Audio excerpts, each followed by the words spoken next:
Viewers, brand new ভিডিওতে আপনাদের সবাইকে স্বাগতম।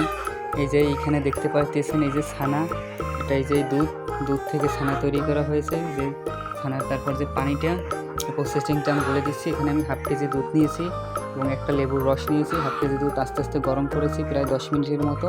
তারপর তাতে লেবু মিক্স করে দেওয়ার ফলে দুধটা এই যে ছানা কাটতে শুরু করছে। এই যে এইখান থেকে আমি এইটি সেকনির সাহায্যে সেকে নিয়ে এই ছানাটা আলাদা করেছি। আর এই যে এই দুধের পানি, লেবুর টক যেহেতু তাই আবার এইখানে ধুয়ে নিয়েছি। ধুয়ে নেওয়ার পর এই যে ছানা, পিওর ছানা, এখন এই ছানা দিয়ে পনির তৈরি করা হবে। কষা পনির, মিষ্টি পনির কষা। তো মিষ্টি করার জন্য এটাকে এখানে থেকে চিনি, আমি সামান্য পরিমাণ চিনি দিয়ে দিচ্ছি।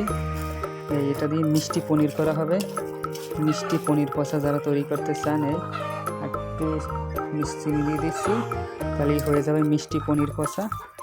এই এখন ভালোভাবে চিনিটি মিশিয়ে নিচ্ছি যাতে এটা স্বাদটা মিষ্টি হয়।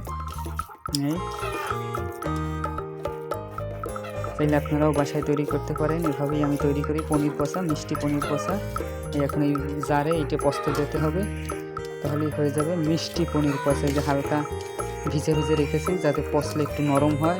যত শুকাবেন তত শক্ত হয়ে যাবে। এটা পচলে একটা তৈলাক্ত পদার্থের মতো হয়ে যাবে। তোকে ভালোভাবে মেখে দেবেন। বাট যারা পনির কষা ইউজ করেন তারা তো জানেনই যে এটার ব্যবহার কেমন কি। নিজেই ছানা হাফ কেজি, অল্প হয়েছে, আরও বেশি হওয়ার কথা ছিল। এখানে হাফ কেজি চালের পনির আর হাফ কেজি দুধের।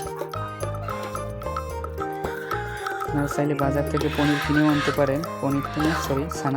ছানা কিনে ধুয়ে মিষ্টি দিয়ে মানে চিনি দিয়ে মিক্স করে মিষ্টি পনির বানাতে পারেন। লেবুর একটা গন্ধ আসে, ভালোভাবে ধুয়ে নেবেন যাতে কোনো টক বা লেবুর গন্ধ না থাকে।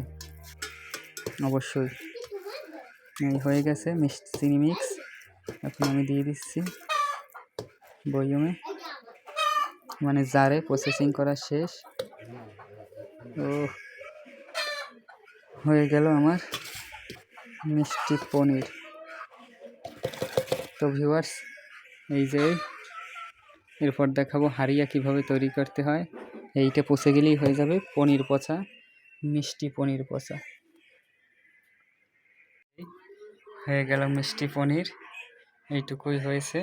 এখন পচার বাকি, পচলেই ব্যবহার করা যাবে ইনশাল্লাহ, ভালো কাতল এবং ব্রিগেডের জন্য।